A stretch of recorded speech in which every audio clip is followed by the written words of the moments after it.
一排男模，有的屁股大，有的天生胸肌突出，有的舌頭可以打櫻桃梗的結。我打開一箱子金條，一個個朝着他們扔了過去。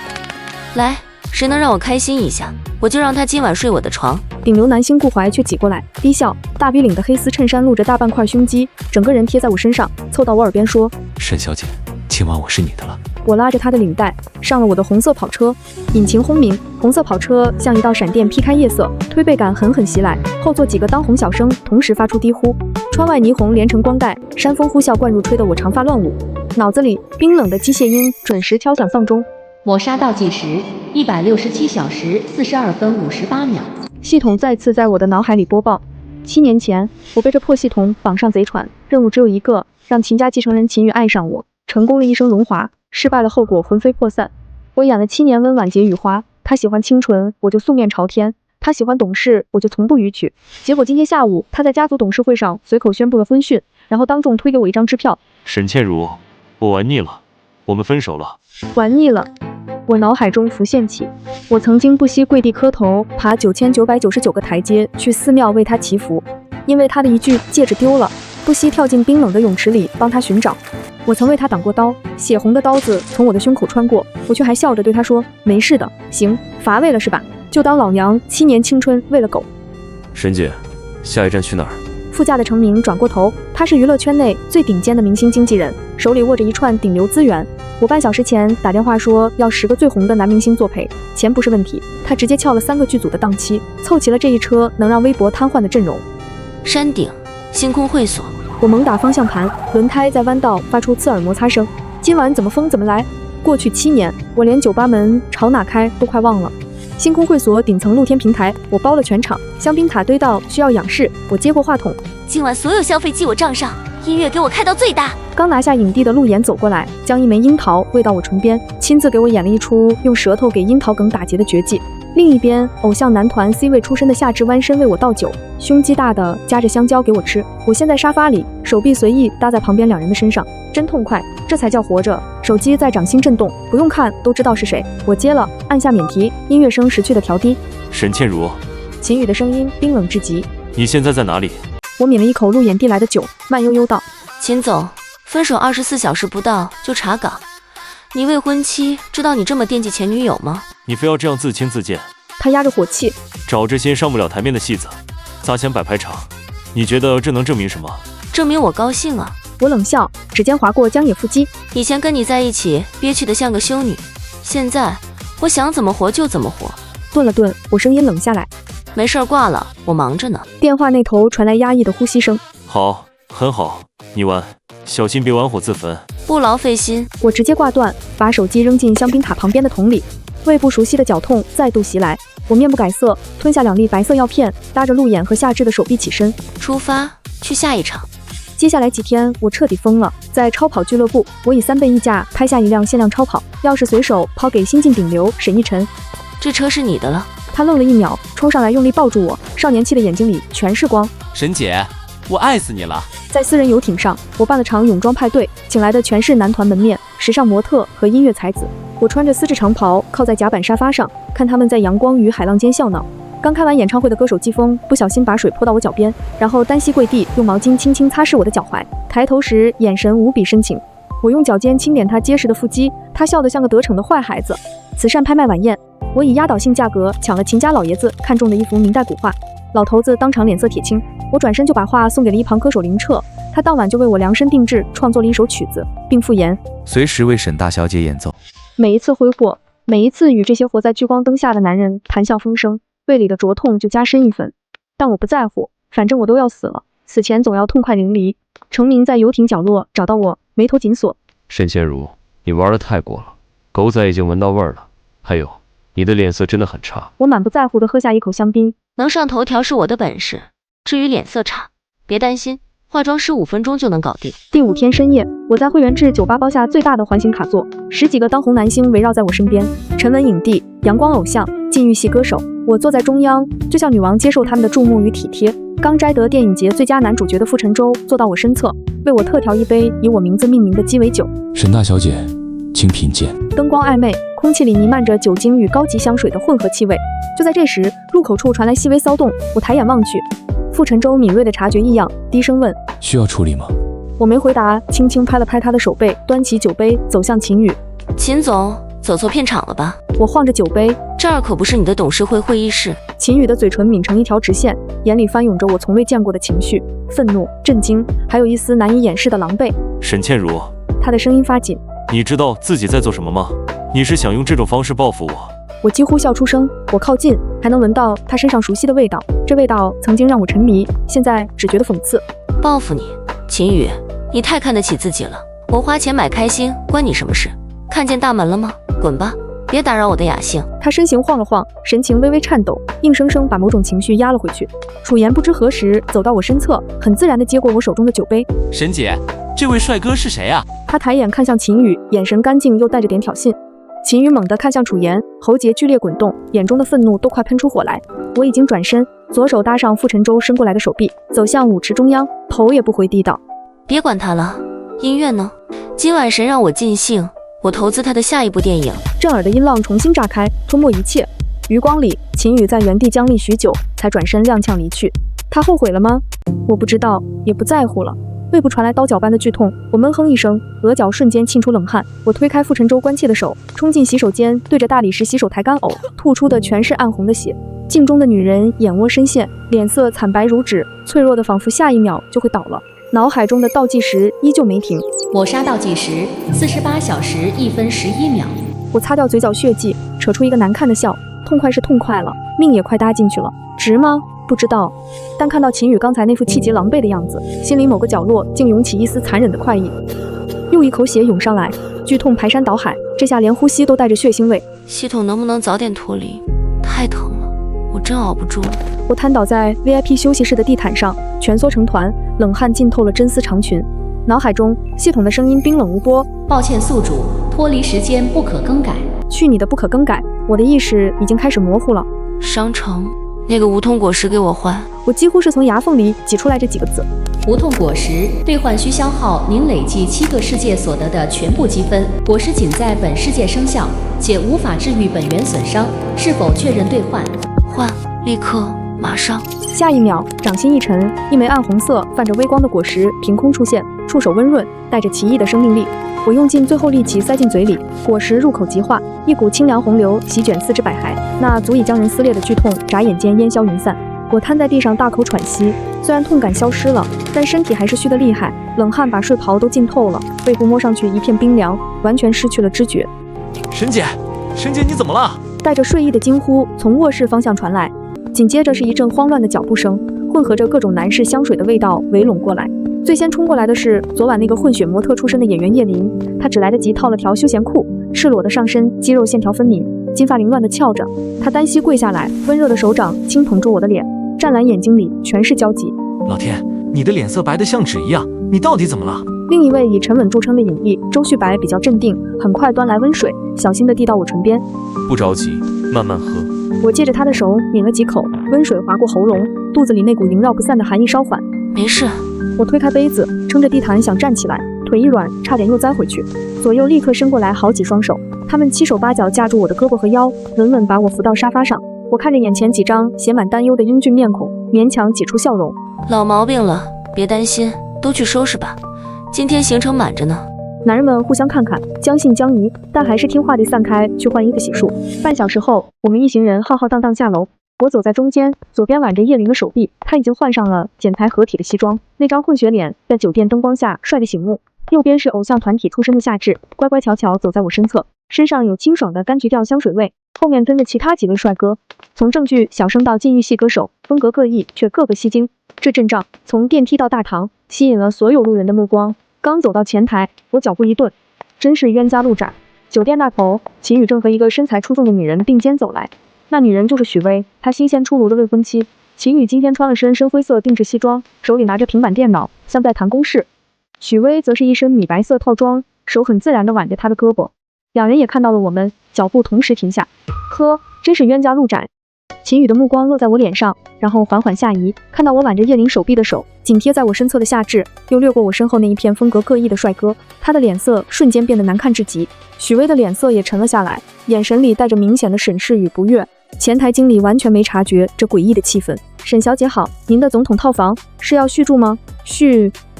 我眼皮都沒抬，從手包裡抽出黑卡，隨意放在台面上。再續1個月。我能感覺到秦宇那道視線死死定在我背上，帶着難以置信和一種近乎屈辱的憤怒。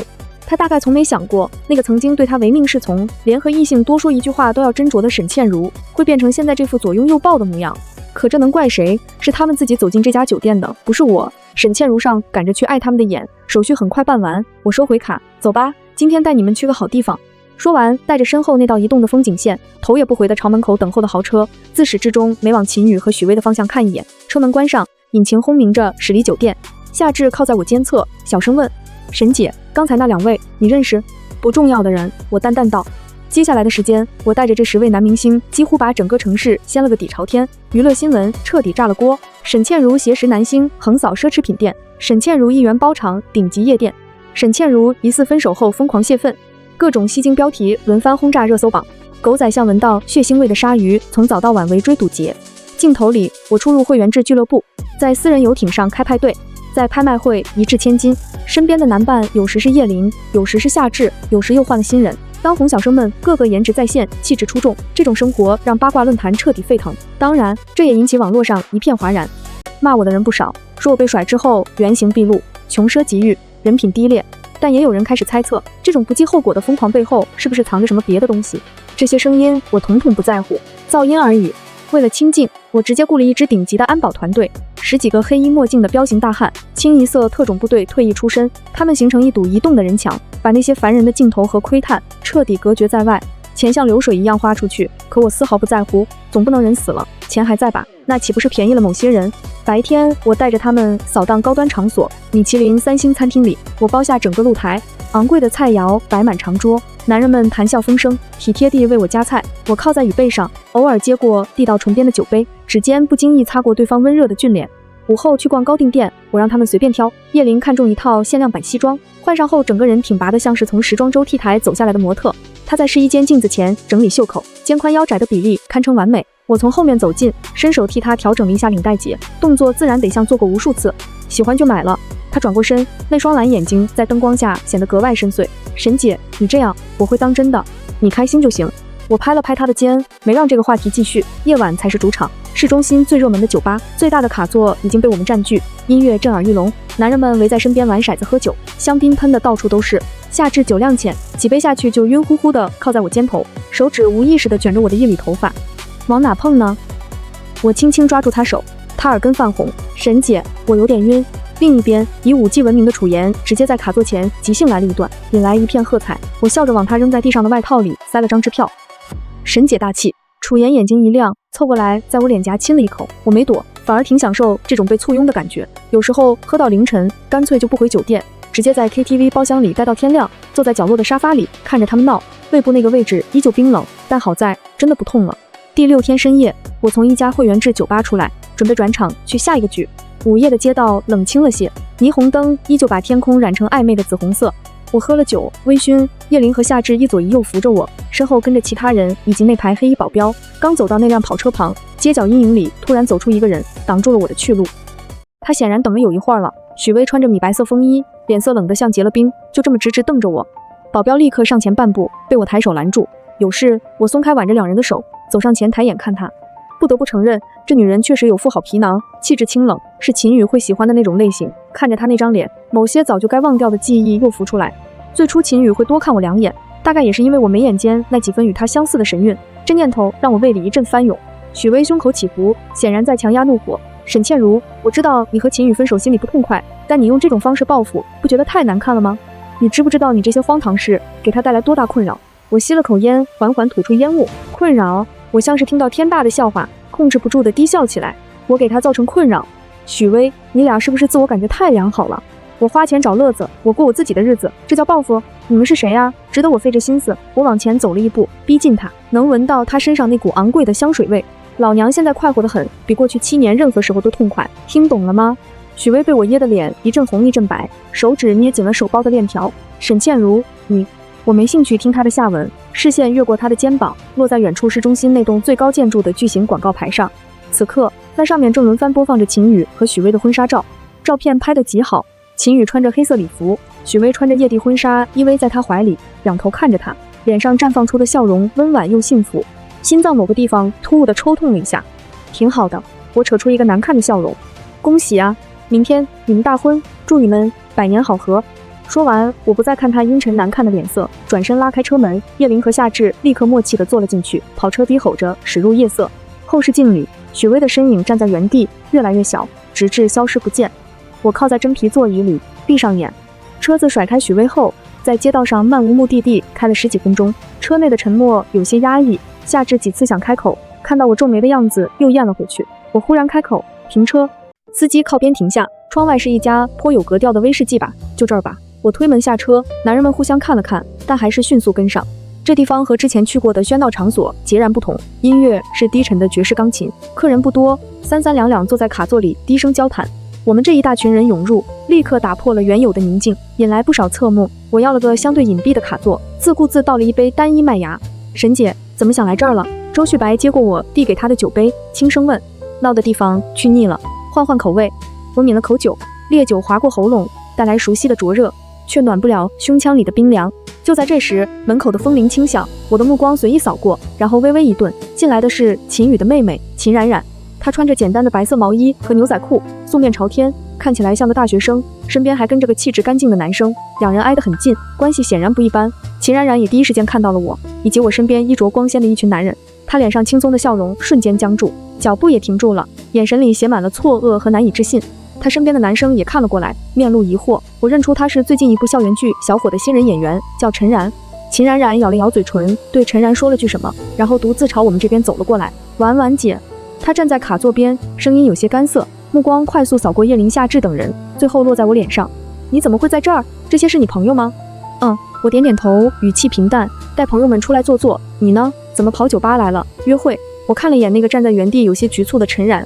秦冉冉的臉微微泛紅，解釋道：那是我朋友陳然，你也許看過他的劇。他猶豫了一下，還是忍不住壓低聲音問：婉婉姐，你還好嗎？我聽說你和我哥。我很好。我打斷他，舉了舉酒杯，比以前任何時候都好。明天你哥婚禮，恭喜啊！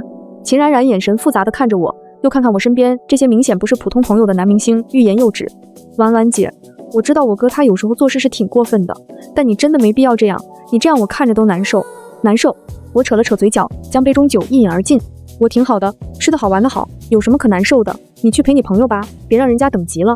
秦冉冉張了張嘴，終究沒再說什麼，只是用那種失望和同情的眼神看了我一眼，轉身回到了陳然身邊。兩人很快找了個遠離我們的角落坐下，但秦冉冉的目光仍不時瞟過來。這個小插曲讓卡座的氣氛更加微妙。葉玲湊近我耳邊，溫熱的氣息拂過。沈姐，剛才那小姑娘挺關心你的嗎？我瞥了她一眼，沒接話。秦冉冉那點小心翼翼的同情，比許巍直接的敵意更讓人煩躁。我不需要任何人的可憐，尤其是秦宇那邊的人。走吧，沒意思了。我放下杯子，準備起身。就在我們一行人走到酒吧門口時，一個帶着明顯譏諷的女聲在旁邊響起：“喲，這不是咱們沈大小姐嗎？怎麼着，被甩了，跑來這種文藝吧，買醉了。”我轉頭看去，只見3、4個女生剛從一輛粉色跑車上下來，為首的那個正是許巍的閨蜜趙月。她家裡做珠寶生意，算是個富二代，一直以許巍馬首是瞻。此刻她穿着吊帶裙外搭皮草小外套，臉上掛着毫不掩飾的嘲弄笑容，上下打量着我以及我身後那群男人。她身邊幾個姐妹也哄笑起來，眼神毫不客氣地在葉玲他們身上掃來掃去。保鏢立刻不動聲色地向前半步，將我護在身後。我抬手示意他們稍安勿躁。趙月，好狗不擋道。我看着她，語氣沒什麼起伏。趙月臉色一沉，但很快又換上那副刻薄的笑容，往前走了2步，高跟鞋踩得噠噠響。沈倩如，你臉皮還挺厚啊，怎麼拿了秦宇的分手費就覺得自己又醒了？找這麼多小白臉，是想向誰證明你不是個沒人要的貨色呀？他刻意提高了音量，引得酒吧門口零星進出的人都看了過來。秦冉冉和他的朋友陳然也正好出来，看到這架勢，臉色一變，停下了腳步。趙月，你閉嘴！秦冉冉忍不住出聲，臉氣得發白。喲，秦冉冉妹妹也在啊。趙月斜睨了秦冉冉一眼，語氣輕佻：你也想來蹭你哥前女友的熱度，可惜啊，你哥不要的破鞋，你也看得上？你……秦冉冉氣得渾身發抖，陳然想上前理論，卻被趙月一個姐妹擋了回去。我沒理會秦冉冉那邊，目光落在趙月那張妝容精緻的臉上。趙月，我緩緩開口，周圍的嘈雜稍微安靜了些。你跟在許巍屁股後面像條哈巴狗一樣舔了這麼多年，他賞你幾個二手包的時候，你是不是也覺得自己挺威風的？趙月的笑容徹底僵住，臉色瞬間漲紅。沈倩如，你找死！找死的是你！我往前踏了一步，眼神平靜地看着他。我給你3秒鐘滾開，不然我不介意替你爸媽教育教育你。什麼叫禍從口出？你以為你是誰？趙月被我徹底激怒，尤其是當着這麼多人和他姐妹的面，他猛地伸手，長長的美甲幾乎要戳到我臉上。我今天就讓你……他的話戛而止，因為站在我左側的保鏢動作快如閃電，在趙月的手剛伸到一半時，保鏢大手已經精準地扣住了他的手腕，反向一擰。啊！趙月發出一聲凄厲的慘叫，她幾個姐妹見狀，尖尖叫着就要衝上來。另外幾名保鏢同時動了，形成一道人牆攔在我面前，敢動手的瞬間被制服。整個過程不到10秒鐘，乾淨利落。趙月還在慘叫，精心打理的頭髮散亂下來，額角冒出冷汗。保鏢扣着她手腕的力道絲毫未鬆，只需再加半分力，她那雙漂亮的手就要變形了。我走到被制住的趙月面前，微微俯身，看着那張因為疼痛和恐懼而扭曲的臉。現在知道該怎麼說話了嗎？沈倩如，你敢動我，許薇姐不會放過你的，秦家也不会。趙月疼的聲音發抖，卻還在嘴硬。我輕輕嘆了口氣，對保鏢點了點頭。保鏢手腕再次加力。啊，我錯了，沈姐，沈姐饒命！趙月終於撐不住，妝都哭花了，剛才的囂張氣焰蕩然無存，聲音太小，聽不清。沈姐，我錯了，是我嘴賤，是我有眼無珠，您大人有大量，饒了我吧！趙月哭喊，眼線暈成黑圈，狼狽不堪。我直起身，掸了掸袖口並不存在的灰塵，看了一眼旁邊嚇得臉色煞白的秦冉冉，又看了看周圍幾個遠遠圍觀不敢靠近的路人。以後見到我記得繞道走，然後對保鏢示意扔遠點，別礙眼。保鏢像拎小雞一樣，把慘叫求饒的趙月和他那幾個同樣被收拾得服服帖帖的姐妹拖到了街角處扔開。整個過程，葉琳和夏至他們都屏住了呼吸，直到此刻才稍稍放鬆。周旭白看向我的眼神多了幾分凝重，而江野則吹了聲口哨，覺得格外带勁。秦冉冉走過來，臉色依然有些發白。婉婉姐，你這樣，趙月他肯定會去跟我哥和許巍添油加醋的說的。說就說吧，我無所謂的聳聳肩。你覺得我現在還在乎他們怎麼想嗎？秦冉冉啞口無言，眼神裡的同情似乎被一種更深的困惑和擔憂取代。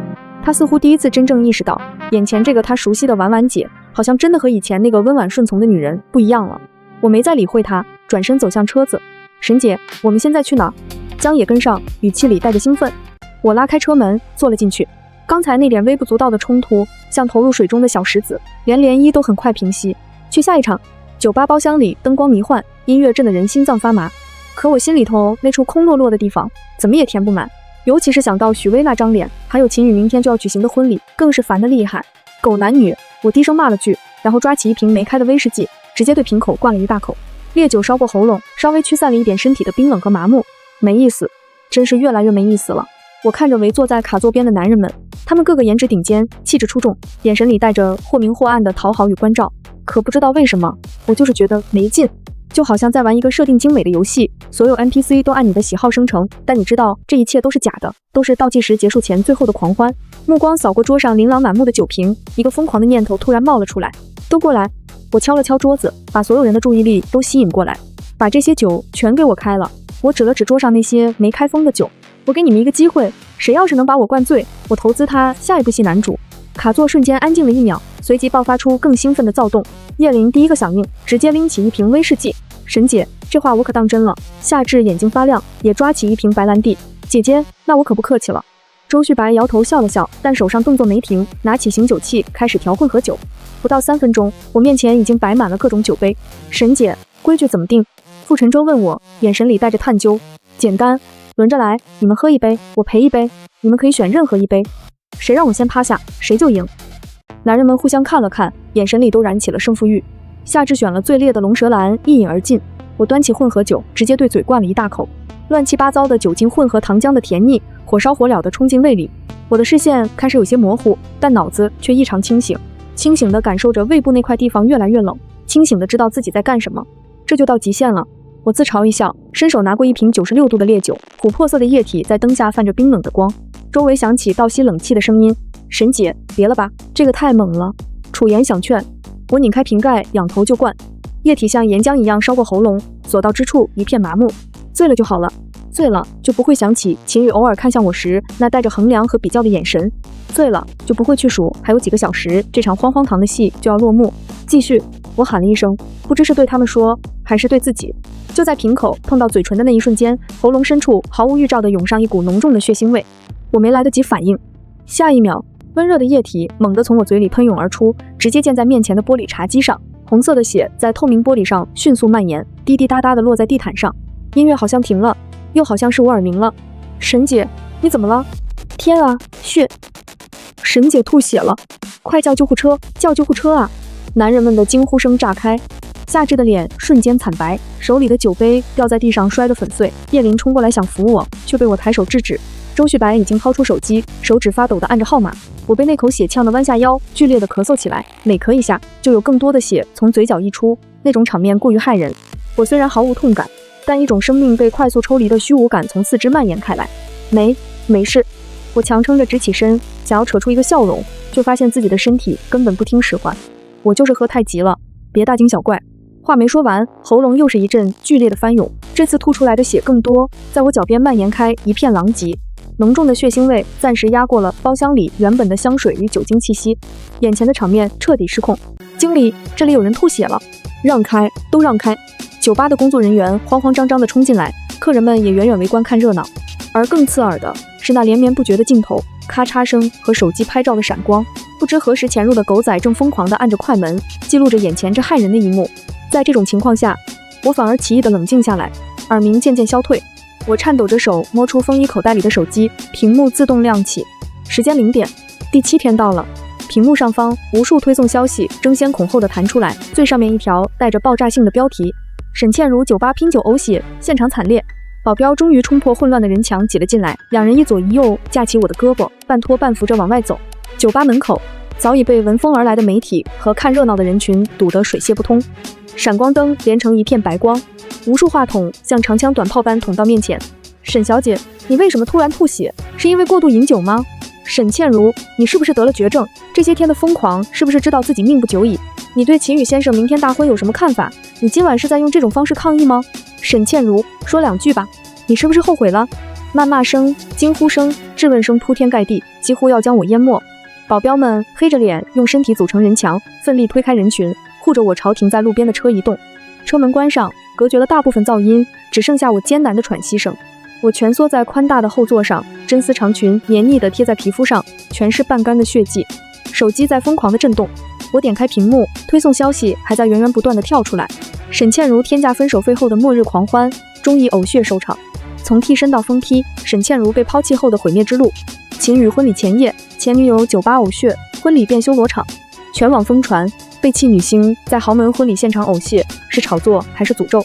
每一條標題都觸目驚心，我手指發顫，點開下面評論區。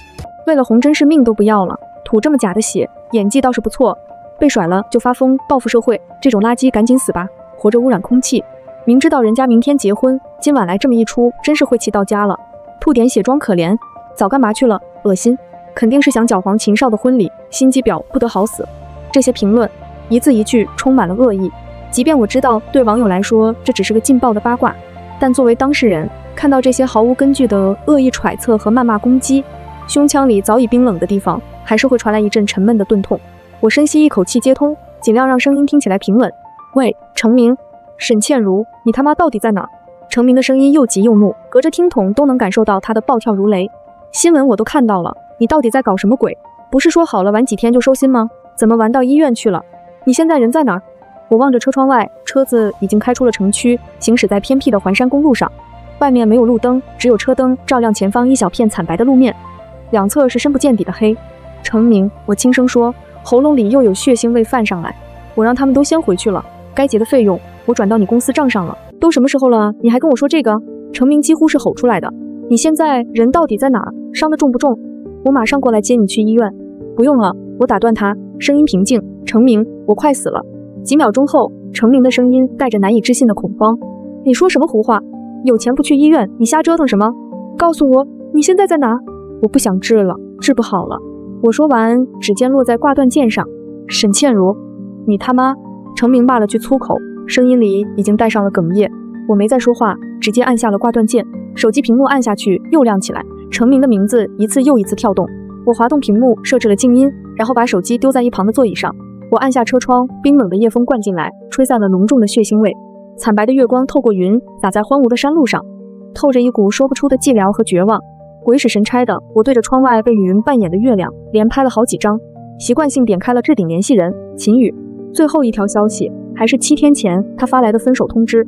叮，一條新信息彈了出來，來自秦宇。我點開，只有1行字，每個字都透着理所當然的厭煩與質問。沈倩如，你鬧夠了沒有？分手費不夠，還想要多少？開個價。沒有詢問，沒有關心，只有認定我在用這種不堪的方式向他勒索。我扯了扯嘴角，看，沈倩如，這就是你7年掏心掏肺換來的。習慣真是可怕的東西，到了這一刻，看到一點特別的風景，手指竟然還會下意識的想分享給他。退出和他的對話框，我返回到社交軟件主頁，把剛才拍的那張清冷月亮的照片上傳發了個朋友圈。今晚的月亮真的好冷。做完這一切，我像是被抽乾了最後一絲力氣，癱在後座上閉上了眼睛。消息剛發出去沒幾秒，點讚和評論的提示音就像炸了鍋。呵呵，吐完血還有心情賞月，心機婊，破壞秦少婚禮未遂，開始裝文藝了。沈倩如，你賤不賤啊？渣女，給爺死！明年今天你墳頭草肯定比這月色還冷。接電話。沈倩如，你他媽接電話啊！這條來自程明，他顯然已經氣瘋了，從私聊罵到了評論區。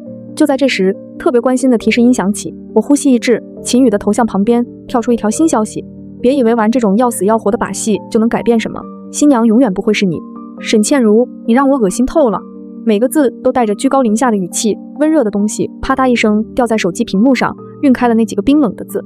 我茫然的抬手摸了摸臉，不知何時早已淚流滿面。騙子，全都是騙子！我一邊哭一邊點開通訊錄，找到那個熟悉的名字，拉黑刪除，所有可能聯繫到他的方式一個一個徹底抹掉。做完這一切，我眼淚還在不停地流。系統，我帶着哭腔在腦海裡質問，我不是吃了那個破果子嗎？不是不會痛了嗎？為什麼還是這麼疼？我用力捶打着自己心臟的位置，難受，我真的很難受，我快喘不過氣來了。宿主，无痛果實僅作用於生理痛覺，當前宿主情緒波動劇烈，屬於精神層面反應，果實無效。系統依舊一絲不苟地解釋，無效。我神經質地笑起來，眼淚卻流得更兇。我不信邪地拉開副駕前的儲物抽屜，胡亂摸索，找到了一把修眉刀。我拿起刀，沒有絲毫猶豫，這小臂狠狠劃了下去，皮膚割裂的觸感清晰傳來，溫熱的液體瞬間湧出，順着皮膚流淌。可是沒有預想中的刺痛，只有一種麻木的鈍感。不夠，不夠！我喃喃着，像瘋了似的，又連續在自己手臂上劃了好幾道，一道比一道深，鮮血汩汩流出，很快染紅了整條小臂，滴落在淺色的車座內飾上。最後，我將刀片抵在了手腕內側。宿主，請停止自毀行為。系統聲音停頓了一下。下個任務世界，我會盡量為您篩選輕鬆愉快的戀愛向劇本。我鬆開手，沾滿血的刀片掉在車底。我靠在座椅上，劇烈的喘息，眼前一陣發黑。不知何時，窗外下起了雨。豆大的雨點噼里啪啦砸在車頂和車窗上，聲音密集而沉悶，漸漸連成一片，沖刷着玻璃上的血污或泥點。整個世界仿佛都被這場突如其來的大雨隔絕。我靜靜地聽着雨聲，感受着體溫和力氣隨着血液一點點流失，視線開始模糊，車載屏幕微弱的藍光漸漸失去輪廓。脫離倒計時，10、9、8，脫離程序啟動。就在這一剎那，我感覺身體猛地一輕，像掙脫了某種束縛，整個人開始不受控制地向上漂浮。熟悉的俯瞰的視角驟然展開，我看着沈倩如那具傷痕累累的身體，依舊蜷縮在越野車寬大的後座上。在手機落地的瞬間，屏幕開始瘋狂震動，來電顯示秦宇，而我已經感覺不到那震動，也聽不見鈴聲了。我只是一個逐漸抽離的意念。電話無人接聽，自動掛斷。緊接着信息提示音不斷響起，屏幕被一條條的信息點亮。沈倩如，你接電話？你到底在玩什麼？你想要多少？你說10個億還是100億？我給你，你現在就給我接電話。網上的錄音是假的，對不對？你說話。沈倩如，你回答我。字句越來越急促，越來越失態，甚至透出一種他從未有過的恐慌。與此同時，外界的網絡世界早已天翻地覆。沈倩如遺言，沈倩如確認放棄治療。程明全網尋人，程明在社交媒體上發布了數條崩潰的尋人信息，要求我立刻出現。之前陪我狂歡的那10位男星，工作室被媒體和好事者圍堵，鏡頭懟到他們或凝重疲憊的臉上，逼問我的下落和狀況。他們大多緊閉着嘴搖頭，或者由經紀人出面擋開鏡頭。只有葉琳在推開一個窮追不捨的記者時，紅着眼眶低吼了一句：“你們能不能有點同理心？他只是病了。”越來越多的細節被嗅覺靈敏的媒體扒出。我早已清空退租的公寓、注銷的各類私人賬戶，以及從某私立醫院內部流傳出我被診斷出晚期胃癌的模糊信息。網友們吵翻了天，一部分人依舊堅信這是一場無恥到極點的炒作。劇本痕跡太重了，吐血的視頻肯定是特效。為了攪黃婚禮不擇手段，這女人沒下線，等着吧，過幾天就奇蹟康復出來撈錢了。另一部分人則開始動搖，誰會用絕症來炒作？葉琳他們那種反應不像演的。成名那個級別的經紀人沒必要配合演這種毀前途的戲吧？污言穢語和漸漸增多的疑惑在評論區亂成一鍋粥。雨越下越大，天地間白茫茫一片。我飄在城市上空，冰冷的雨水穿透我虛無的身體，毫無觸感。腳下是籠罩在雨幕和霓虹中的龐大城市，車流如織，燈火通明，仿佛什麼都沒有發生。我在等什麼？或許只是想最後看一眼這場因我而起的荒唐落幕。沒過多久，崎嶇泥濘的山道盡頭傳來引擎粗暴的轟鳴，一輛黑色賓利以近乎失控的速度衝來，猛地急剎在泥水中，濺起大片污濁的水花。駕駛座車門被粗暴地推開，秦宇衝了出來，他甚至沒打傘，身上那件昂貴的黑色定制西裝早已濕透，緊緊貼在身上，頭髮被雨水打得凌亂不堪，貼在蒼白的額頭和脖頸上。他一眼就看到了我那輛沾滿泥污的越野車。沈倩如，她的聲音嘶啞顫抖，踩着泥身一腳淺一腳的朝車子狂奔，完全不顧形象，泥漿濺滿了她的褲腿，狼狽不堪。跟在賓利後面勉強趕到的幾輛狗仔車也剎停了，記者們扛着相機蜂擁而下，鏡頭立刻對準了那個失控的男人。血，快看，有血流出來！一個眼尖的記者尖聲叫道。一道刺目的血痕正從越野車後座緩緩蜿蜒流出，向着路邊的排水溝方向延伸。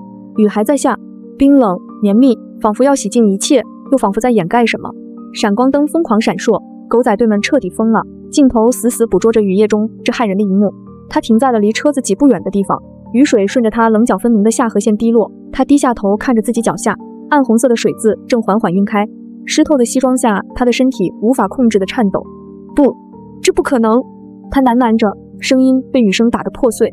我懸浮在車頂上方，靜靜地看着他，看着這個我愛了7年，也讓我痛苦了7年的男人。在他愣神之際，一個膽大不怕事的記者已經偷偷摸到了車門前，準備來個近距離特寫。咔嗒，車門被拉開的瞬間，記者發出了一聲淒厲的慘叫。車內景象暴露在閃爍的相機閃光下。後座上，沈倩如以扭曲的姿勢歪靠着，到處都是暗紅發黑的血跡。身上那件昂貴的真絲長裙被血浸透，緊緊貼在蒼白的皮膚上。最觸目驚心的是脖頸一側，一道深可見骨的傷口仍在緩慢流血。秦宇被眼前毫無遮掩的景象徹底刺穿了眼，他猛地回神，突然低吼着撞開擋在身前的人群：“滾開！全都給我滾！”他張開手臂擋在打開的車門前，眼睛死死瞪着那些還想舉起相機偷拍的人，眼中翻滾着一種近乎癲狂的暴怒：“全部給我滾！誰准你们拍的？滾！都給我滾到山下去！現在！”或許是他此刻的樣子太駭人，又或許是隨後趕到的警察開始清場，嘈雜的人群終於慢慢後退，直到視線裡再沒有那些蒼蠅般的記者，秦宇這才踉蹌着撲進了車內。狹窄的空間裡，血腥味混合着未散盡的酒精氣息撲面而來。他顫抖着伸出手，碰了碰那張早已失去溫度的臉頰，觸感冰冷僵硬，陌生。他猛地縮回手，卻又像無法置信般猛地攥住了那只同樣冰冷僵硬的手腕。沈倩如，你醒醒啊，別睡了好不好？快起來！他用力搖晃那具毫無生氣的軀體，起來讓我看看你那副滿不在乎的笑，你不是最會笑嗎？說話啊！隨着他的搖晃，沈倩如的頭無力地垂向一邊，秦宇的動作猛地僵住了。下一秒，他用盡全力地抱緊了那具冰冷僵硬的軀體，滾燙的液體終於奪眶而出，混進冰冷的雨水裡。你說過的，你說最後機會會給我的，你說話啊！沈倩如，你起來，起來罵我啊！雷聲在遠山沉悶地滾動，雨點更急了，噼里啪啦砸在車頂。他的低吼和哽咽混在震耳的雨聲裡，絕望而無助。飄在半空中的我冷眼旁觀着這一切。攻略他7年，多少個深夜守着冷掉的飯菜等他回家，多少次精心準備的驚喜被他隨手扔進抽屜角落，那些被無數次掛斷的電話，石沉大海的消息，永遠排在工作應酬後面。現在這副悔不當初的模樣，演給誰看呢？暴雨傾盆，警笛聲由遠及近，幾輛警車和一輛黑色 SUV 急剎。程明從 SUV 副駕衝了下來，他一眼就看到了車門裡面的景象，整個人像被高壓電擊中，猛地定在原地。沈倩如，他張了張嘴，沒發出完整的聲音。隨即他看到了緊抱着屍體不放的秦宇，一股壓抑了許久的暴怒陡然衝垮了理智。程明衝過去，雙手鐵鉗般抓住秦宇的肩膀，狠狠將他從車裡拽了出來，猛地推搡到一邊的泥水裡。放開他，秦宇，你現在他媽裝什麼深情啊？程明的聲音憤怒地變了調，當初是誰趾高氣昂甩出分手費，讓他拿錢滾蛋，別再出現在你和許巍的生活裡？是誰？他揪着秦宇濕透的衣領，眼睛紅得嚇人，手指關節捏得發白。現在知道哭了，晚了。沈倩如她胃癌晚期，她確診那天一個人在醫院天台坐到後半夜。他給你發消息打電話，你卻毫不關心。秦宇，你的心是鐵水澆的嗎？警務人員迅速拉開警戒線，行車記錄儀的數據被小心導出。當最後那段無聲的畫面在警員平板電腦上播放時，所有的人都倒吸一口冷氣。這得多疼啊！一個年輕的輔警帶着哽咽，程明顫抖着手，不忍細看。而秦宇在看完那些殘缺的畫面之後，整個人像是被抽走了脊梁，瞬間癱倒在冰冷的泥水中。警局詢問室，程明將一沓厚厚的病歷複印件重重摔在冰冷的金屬桌面上。1個月前就確診了。程明眼圈紅腫。秦宇，他哭着求你留下來陪他的時候，他得到過你半點真心實意的關心嗎？沒有。他一巴掌拍在桌子上。現在人死了，死得這麼難堪，你們還想問什麼？問他為什麼自殺？他活着的時候，你們誰問過他一句？秦宇的目光呆滯無神，整個人就像是被抽走了魂魄，坐在椅子上一動不動。走出警局時，門口聚集的媒體比來時更多，閃光燈連成一片，無數支話筒幾乎要戳到秦宇臉上。秦先生，婚禮還會如期舉行嗎？對於沈倩如女士的離世，你有什麼需要向公眾說明的嗎？傳聞分手時您支付了巨額補償，這是否涉及其他協議？秦先生，看這邊，說兩句吧。秦宇臉色慘白如紙，頭髮依舊凌亂，昂貴的西裝沾滿泥土，他眼神空洞，對周圍排山倒海的提問充耳不聞，只是機械地跟着助理和律師往前走。就在這時，他突然轉過頭看向正要上另一輛車的程明，他衝過去，一把死死抓住了程明的手臂，把他的骨灰給我。秦宇的聲音帶着近乎卑微的祈求，求求你，我想帶他回家。程明停下腳步，緩緩地轉過身，他居高臨下地看着眼前這個狼狽不堪的男人，眼神裡的悲痛早已被冰冷的憎惡徹底取代。你配嗎？他的話就像刀子一樣扎進秦宇的心。程明用力一推，秦宇踉蹌後退，差點摔倒。他怔怔地望着程明坐進車裡，尾燈迅速消失在街道盡頭，他最後那點支撐着他的東西也抽走了，膝蓋一軟，跪在了冰冷骯髒的積水裡，污濁的泥水浸透了他最後一絲體面。城市另一端，原本預定舉行世紀婚禮的酒店方向傳來悠揚的報時鐘聲，莊嚴的鐘鳴本該是里程時刻的福音，回應他的只有跪在冰冷泥水中支離破碎的男人。雨停了，圍過來看熱鬧的人卻更多了，網上早就炸了。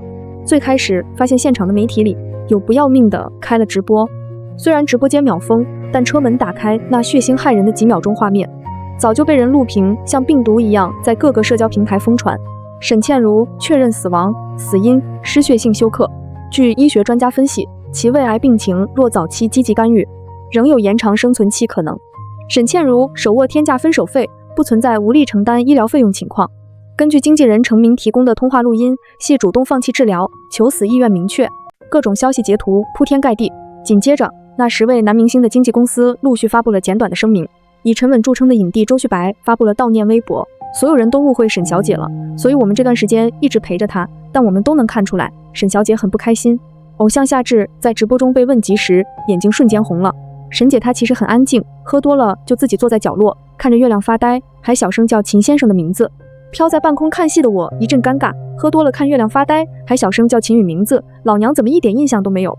幸好死透了，不然真得尷尬得用腳趾摳出一座豪宅。諷刺的是，活着的時候全網罵我拜金心機婊，現在死了又被這些人捧成了深情人設。有人把我以前跑龍套的片段配上哀婉的鋼琴曲剪成紀念視頻，話題閱讀量破10億，評論區一片意難平的刷屏，深情，呵呵。我飄到秦宇那輛黑色賓利上，他的保鏢好不容易把他從鏡頭的圍堵中撈了出來。車內彌漫着一種近乎凝固的壓抑，助理坐在副駕，從後視鏡小心地瞥着後座上面如死灰的秦宇。秦總，我們現在去哪兒？媒體把公司還有您常去的幾處公寓都堵了。另外，許薇小姐那邊剛才來電詢問婚禮的事。後視鏡裡，秦宇面無表情地盯着車窗外，車裡死一樣寂靜。當車子經過那個熟悉的城東高檔公寓區的路口時，秦宇突然開口：停車！司機下意識猛踩剎車，你們全部下去！他依舊盯着前方，助理和司機飛快對視一眼，不敢多問，默默推開車門，手機留下。秦宇又補了一句，聲音冰冷。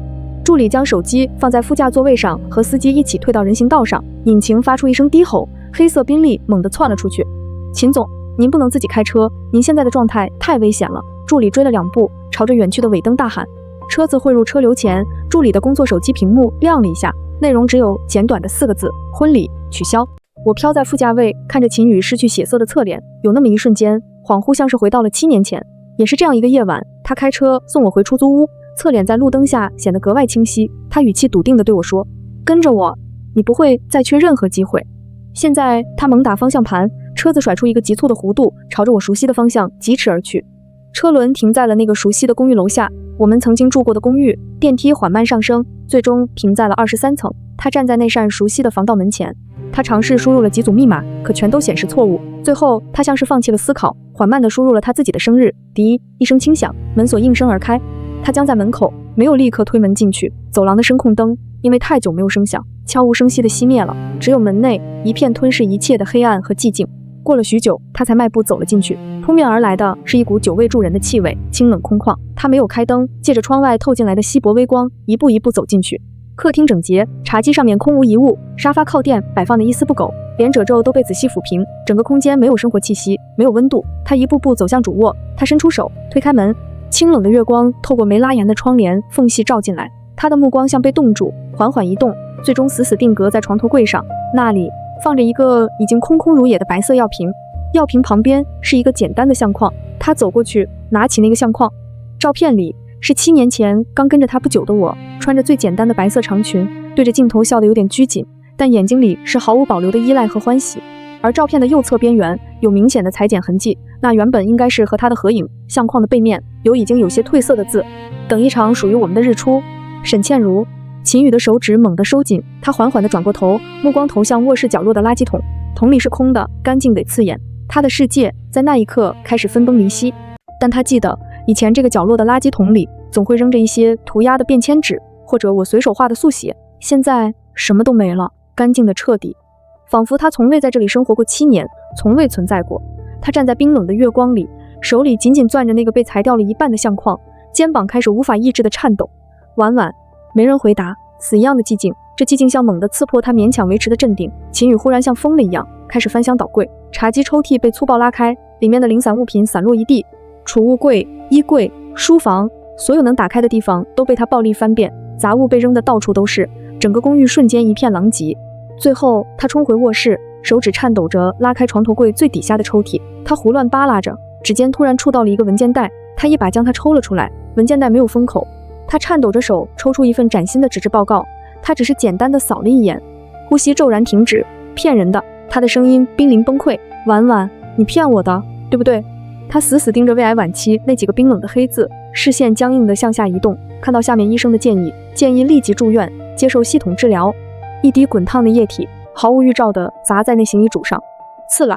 報告被他從中間猛地撕成2半，碎紙片從他指尖紛紛揚揚飄落，灑了一地。就在這時，被扔在客廳地板上的手機震動起來，屏幕在昏暗中亮起刺眼的光。是助理發來的消息：秦總，行車記錄儀的數據已從警方處獲取，剛剛發送至您的郵箱，請查收。秦宇踉蹌着走過去，撿起手機，手指僵硬的不聽使喚，試了幾次才成功解鎖。點開郵箱，下載那個沉重的視頻，視頻開始播放。車內光線極其昏暗，只有儀表盤遙遠路燈的微光。即便如此，也能清晰看到沈倩如是如何殘忍地對自己，那觸目驚心的場面讓他心痛不已，又難以接受。為什麼要這樣？就在這時，助理又發來了一份關於警方案情整理的說明。沈小姐在與程明先生通話結束後，曾拍攝窗外月光，行為分析推測其初始意圖可能與您分享，但在查收您於0點03分發送的信息後，情緒產生劇烈轉折，轉而將照片發布至社交平台。此後約2分鐘，沈小姐從儲物格取出修眉刀片。秦宇死死盯着屏幕上自己最後發出去的那幾條信息，那些冰冷不耐煩的文字，此刻像燒紅的烙鐵，刺得他眼睛疼，他看不清了。呵，他突然笑了起來，然後聲音越來越大，越來越失控，最後變成了無盡悲涼的哽咽。滾燙的眼淚卻毫無徵兆地衝破眼眶，洶湧而出。沈倩如，這就是你給我的報復，用這種方式讓我這輩子都不得安生。他顫抖着伸出手指，輕輕觸碰屏幕上那張模糊的側臉，指尖傳來的只有玻璃屏幕冰冷的觸感。你贏了。他頹然垂下手，肩膀垮塌下去。我錯了，錯的一敗塗地。飄在一旁的我看着他這副被痛苦和悔恨吞噬的模樣，心裡湧起一陣極其複雜的滋味。說真的，我從沒想過用死來報復誰，攻略失敗，心灰意冷，加上那該死的絕症倒計時，自己選了個相對痛快點的結局而已。系統，我在心裡問他现在這算什麼意思？遲來的深情比草芥，本系統無法解析人類複雜非理性的情感邏輯。系統機械的回答，頓了頓，又用那種毫無波瀾的電子音補充道：另外提醒宿主，由於您未按協議實現，提前採取極端方式脫離，已構成違規操作，您的靈魂滯留屬於程序漏洞，若下次再未經允許卡 bug， 懲罰將不僅限於靈魂觀察模式，可能涉及更負面的體驗，例如伴隨軀體經歷完整的腐敗過程。系統，我錯了。想象了一下那個畫面，我瞬間一個機靈，趕緊把這可怕的念頭甩出腦海。好吧，我還是老老實實看戲吧。我看着秦宇搖搖晃晃地爬起來，走到客廳酒櫃前，抓起一瓶還剩大半的烈酒，擰開瓶蓋，直接對着瓶口灌了下去。很快，那半瓶酒濺了地，他眼神渙散，臉上泛起不正常的紅色，胃裡一陣翻江倒海，衝進衛生間，吐得天昏地暗，整個人虛脫般靠在牆上。就在這時，被扔在客廳地毯上的手機又震動起來。他胡亂用袖子擦了把嘴，撿起手機，看也沒看就劃開接聽，說：秦總。助理的聲音從聽筒傳來，小心翼翼。我知道這時候真的不該打擾您，但是程明先生那邊正準備送沈小姐進去火化，您要不要見沈小姐最後一面？秦宇握着手機，整個人像是丟了魂魄，僵在那裡，仿佛根本沒聽懂這句話。好幾秒後，他才像是從夢魘中驚醒，從喉嚨裡擠出幾個地址，告訴我具體地址。拿到地址的瞬間，他猛地推開擋在面前的茶几，跌跌撞撞就朝門外衝去。上了車，一路油門踩到底，幾乎是以玩命的速度狂飆到殯儀館。殯儀館空氣中的壓抑和冰冷幾乎凝成實質，讓人喘不過氣。告別廳側門外，兩名穿着深色制服的工作人員正推着一輛鋪着素白單子的平車，緩緩走向走廊盡頭。白單之下隱約勾勒出一個人體的輪廓。看到這兒，我心裡突然冒出一個荒謬絕倫卻又無比貼切的念頭：追妻火葬場，這他媽還真是字面意義上的。等等，一聲帶着絕望的吼叫猛地撕裂殯儀館走廊死水般的寂靜，所有人都被驚得一頓。程明回頭看到是秦宇，眼睛瞬間充血，壓抑的怒火瞬間燒了起來。秦宇，你他媽還有臉來這兒？滾！立刻給我滾出去！程明，秦宇渾身濃烈的酒氣，眼神裡是一種卑微的乞求。別攔我，讓我再看他一眼，就一眼，求你看他！程明氣得渾身發顫，指着他的鼻子破口大罵：行車記錄儀你沒看嗎？要不是你最後發的那幾條消息，他會那麼決絕地往自己身上伐刀子。秦宇，收起你鱷魚的眼淚，沈倩如她不想見你，她要是知道火化的時候你在旁邊盯着，怕是能氣得從這兒坐起來。現在就給我滾！程明越說越激動，抄起旁邊牆邊靠着的一根金屬撐杆就朝秦宇砸過去。你現在知道難過了？早他媽幹什麼去了？給我滾！秦宇不躲不閃，甚至沒有抬手格擋，就那麼直挺挺地站着。砰砰，金屬杆結結實實地砸在他的肩膀上，發出沉悶的響聲。他被砸得身形晃了晃，卻依舊固執地看向白布下那個輪廓。程明怒火攻心，血液直衝頭頂，又是一桿子橫掃過去，這次狠狠砸在了他的額角，鮮紅的血猛地湧了出來，迅速染紅他半邊額頭，順着蒼白的臉頰落在他早已污穢不堪的襯衫上。他用手背極其隨意地抹了把護住眼睛的血，視線甚至沒有半分模糊或動搖，仿佛那流淌的溫熱鮮血和傳來的刺痛都不存在。助理氣喘吁吁地衝進殯儀館側廳，就看見程明舉着金屬桿，打得秦宇半邊臉都是血，場面混亂的駭人。程先生，住手！你這樣是故意傷害，是犯法的。助理急忙衝上去，從後面死死架住程明的胳膊。別打了，沈小姐已經走了。秦總他也很難受，他難受。程明劇烈掙扎，額角青筋暴起。他也難受，他他媽要和許巍結婚了，我看他巴不得沈倩如死了乾淨，省得礙他的眼。不是這樣的。助理死死攔住他，又急又痛地試圖解釋。秦總他其實早就……話沒說完，暴怒中的程明一記兇狠的肘擊狠狠撞在助理的肋下。助理痛哼一聲，臉色瞬間煞白，捂着傷處彎下腰，一時痛得吸不上氣，額頭上冒出冷汗。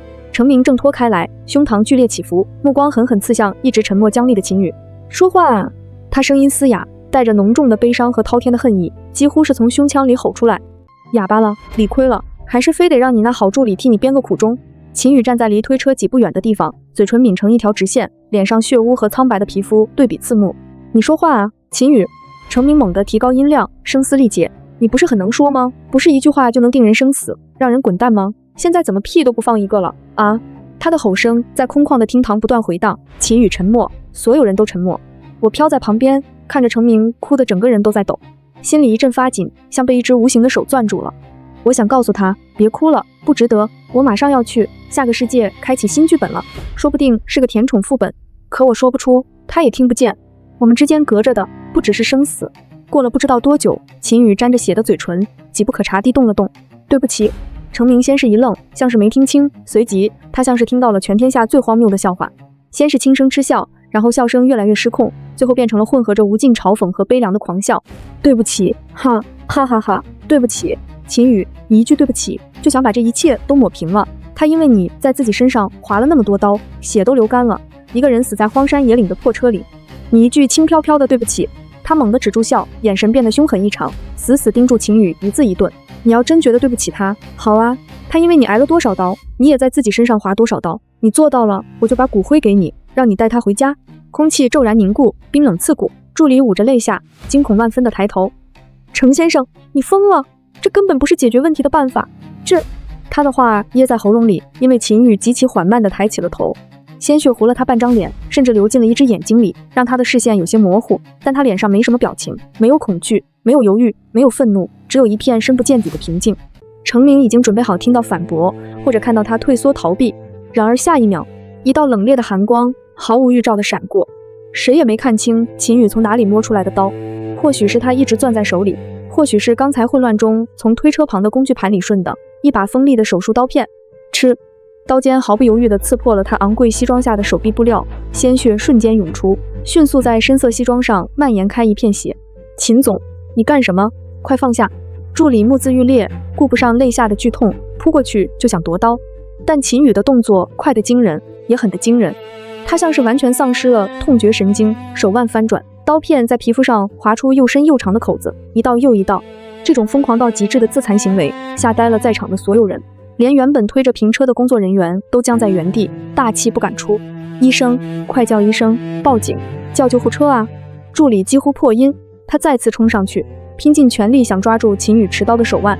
秦宇猛地一揮手臂，用一股蠻橫的力道將助理狠狠推開。他踉蹌了一下，因為失血，臉色迅速灰白下去。他看向完全呆住的程明，聲音變得微弱飄忽：我想再看看他。程明整個人如遭雷擊，眼神裡翻湧着難以置信，以及一絲連他自己都未曾察覺的悲涼。秦宇不再看他，也不再理會任何人。他轉過身，一步一步拖着不斷滴血的身體，走向那輛靜默停住的推車。鮮紅的血順着他走過的光潔地面，連成觸目驚心的紅線。他走到推車邊，停下。他沒有去掀開那層素白的布，只是站在那裡，微微低下頭，凝視着白布下那個再也不會睜開眼睛，再也不會對他笑，對他哭，對他失望的人。走廊頂燈慘白，冰冷的光落在他身上，照亮那身被血浸透的狼狽西裝，照亮那張慘白如紙的臉。他沒有說話，只是看着，仿佛要將這一幕刻進靈魂深處。時間仿佛在這一刻被凍結。就在這時，遠處終於傳來救護車刺耳急促的鳴笛，由遠及近，撕裂殯儀館外凝重的空氣。急救人員抬着擔架，提着藥箱衝進來時，看到的便是這樣一幅詭異的場面：一個穿着西裝，身上多處傷口，正在滴血的男人，安靜地站在一具蓋着白布的屍體旁，無聲凝視。這場面太過駭人，急救人員也被這瘋狂的場景嚇得腳步一頓。程明像是終於從震驚中找回了一絲聲音，他看着意識已經開始渙散的秦宇，問出了最後一個，或許也是無數看客心頭的問題：秦宇，你愛他嗎？或者說，你這輩子有沒有哪怕一秒真心愛過沈倩如？秦宇的眼睛閃爍了一下，渙散的目光終於從白布上艱難地移開，落在程明臉上。我不知道。他開口，聲音輕得像嘆息，又重得像懺悔。我只是覺得這裡。他抬起未受傷的那只手，按在自己左胸口，手指沾着自己的血，很難受。我感覺我的心像被什麼東西死死攥住，快要碎了。我喘不上氣。程明張了張嘴，所有堵在喉嚨裡的斥責詛咒，看着這個渾身是血、眼神空洞的男人，最終都沒能再吐出來。這邊傷者在這裡，快！助理強忍着疼痛，帶着急救人員衝過來。秦宇最後深深地看了一眼白布下那個沉默的輪廓，眼神複雜。然後他用盡身體裡最後支撐的力量，艱難地俯下身，奪眶而出的眼淚和一句輕不可聞的聲音：對不起。話音落下的瞬間，他整個人瞬間倒了下去。眼前最後的景象是冰冷的地面，耳邊是助理的驚呼和其他人雜亂的腳步聲，黑暗如同潮水，徹底淹沒了他。秦總，快止血帶，失血量太大了！現場頓時陷入一片混亂中。急救人員熟練地處理着秦宇身上骇人的傷口，將他小心抬上擔架。鳴笛聲再次響起，救護車急匆匆地駛離了這片彌漫着死亡的悲傷之地。程明茫然无措地站在原地很久，殯儀馆的工作人员等了很久，才敢小心翼翼地靠近。程先生，還繼續嗎？程明回過神來，他看了一眼那輛沉默的推車，又低頭看了看地上刺目大片血跡，最終點了點頭。繼續吧。工作人員得到確認，開始利落地進行最後操作。金屬輪子再次滾動，平穩地駛向走廊盡頭那扇印着火化間的厚重大門。程明站在原地沒動，目光追隨着那抹逐漸遠去的素白，直到它徹底消失在門後。我飄在推床上方，跟着一起進去。裡面溫度明顯更高，空氣乾燥，帶着一種難以形容的氣味。巨大的焚化爐靜靜矗立，爐口幽深，像一頭沉默的鋼鐵巨獸。工作人員進行着最後的核對與準備，面容漠然。對他們而言，這只是一天工作中普通的一環，生離死別在這裡天天都能見到，早就見怪不怪了。當那具承載了沈倩如7年愛恨的軀殼被緩緩送入熾熱的火爐，爐門緩緩關閉，外面走廊裡一直強撐着的程明肩膀終於軟了下來，背靠着冰冷刺骨的瓷磚牆壁，慢慢地滑坐下去。他把臉深深埋進膝蓋，肩膀劇烈地抖動起來。壓抑了許久的嗚咽在空蕩的走廊裡回蕩，火爐內烈焰無聲升騰。我看着那具熟悉的皮囊在高溫中歸於灰燼，很奇怪，我並沒有太多想象中的悲傷，反而有種沉重的枷鎖終於打開，糾纏7年的愛恨情仇終於被燒乾淨。系統，你說秦宇最後那出算是愛嗎？哪怕只有1/1000。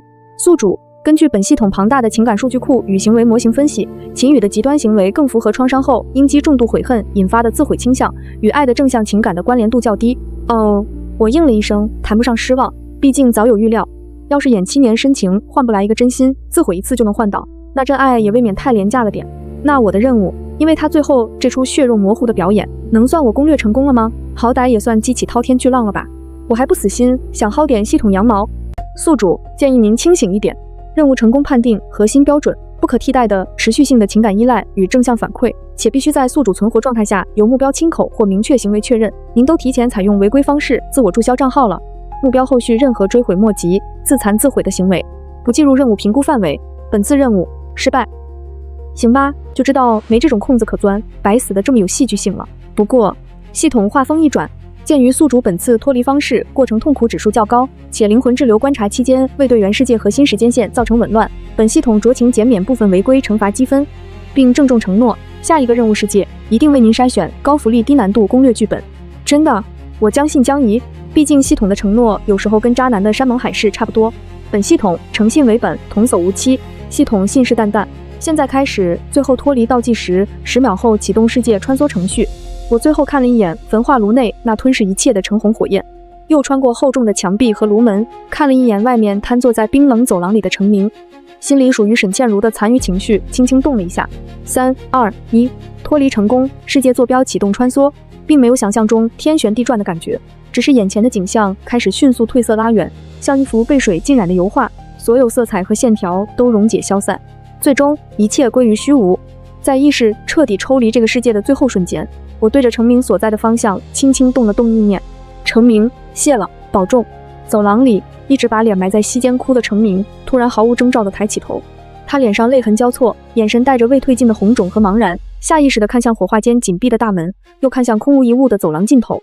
剛才好像有一陣極其輕微的風拂過了他汗濕的額頭，他怔怔地坐在那裡看了很久，仿佛在確認什麼，又仿佛只是發呆。最終他只是嘆了口氣，那嘆息裡含着太多太重的東西，沉甸甸地落在地上。他撐着冰冷濕滑的牆壁，慢慢地站起來，拍了拍沾滿灰塵和無形重量的褲腿。最後他深深地看了一眼那扇不會再為他打開的門，然後他轉過身，不再回頭，一步一步朝着來時的方向走去。腳步聲在空曠寂靜的走廊裡孤單地回蕩，由近及遠，最終徹底消失在建築的入口。純白的系統中轉空間，我的意識體像一團沒有形體的光，懸浮在絕對的靜謐裡。我感覺不到手腳軀幹，也感覺不到喜怒哀樂，只有一種奇特的平靜，正在為宿主篩選新世界，檢索數據庫，匹配條件。系統的光屏無聲地在我眼前展開，無數代表不同世界的數據流如星河般飛速滾動。篩選條件確認：現代都市背景，和平穩定社會，身份安全係數高，初始人際關係簡單明晰，主線任務目標明確，情感輔助目標，性格溫和穩定，無重大歷史遺留問題或潛在高危風險。丁，匹配成功。滾動的數據流驟然停止，光屏定格，顯示出一幅俯瞰視角的圖像。那是一個看起來陽光明媚的現代都市，街道寬闊整潔，綠樹成蔭，高樓玻璃幕牆反射着溫暖的光，公園裡有色彩鮮豔的遊樂設施，整體透着一股宜居且平和的新手村氣息。旁邊浮現出簡單的文字介紹，時代背景：近現代平行時空，科技水平與社會形態與宿主原世界高度相似。宿主新身份：林曉，23歲，應屆畢業生，家境小康，父母健康開明，獨生女，無複雜情感糾葛史，身體健康。主線任務：讓顧言愛上你。目標：顧言基礎信息：男，25歲，市立陽光幼兒園教師，性格溫和耐心，喜愛孩子與小動物，社交圈簡單，情感經歷空白。任務時限：3年。系統附贈：初始好感度+5。新世界加載中，宿主。系統的聲音帶着一絲不易察覺的輕鬆。這次咱們去個輕鬆點的地方，陽光沙灘是沒有，但陽光幼兒園和孩子們的笑臉管夠，怎麼樣？幼兒園老師顧言，聽起來確實比秦宇那種動輒冰山臉要好對付10000倍，至少職業聽起來就充滿了愛與和平的氣息。行吧，我的意識波動了一下，算是接受了這個副本設定。什麼時候走？現在。系統乾脆利落。3、2、1，世界通道穩定，身份載入中。歡迎來到新世界，宿主林曉。祝您本次任務體驗愉快。白光溫柔地包裹上來，吞沒了最後一點意識殘影。